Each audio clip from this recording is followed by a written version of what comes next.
Curry pickle ఎప్పుడు నేను తినలేదు, పెట్టలేదు. కానీ ఈ మధ్యన ఎప్పుడో ఫంక్షన్స్కి వెళ్ళినప్పుడు అక్కడ చూశాను. టేస్ట్ చూడలేదు, పికిల్ని చూశాను.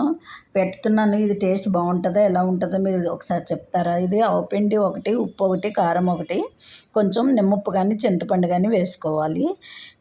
నూనె వేసుకొని ఈ కర్రీల ముక్కలు ఈ కప్పుతో వేసుకున్నాను అన్ని మూడును. ఈ కప్పుతో 6 కప్పులు కర్రీల ముక్కలు వేసుకోవాలి.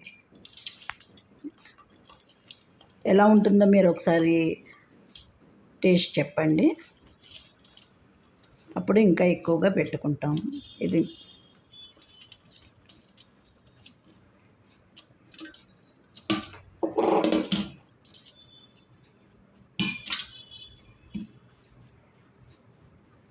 ఈ కప్పుతో 1 గ్లాసు, అదే కప్పుతో కప్పు నూనె వేస్తున్నాను. ఈ కప్పుతో అన్నీ కొలిచానమాట.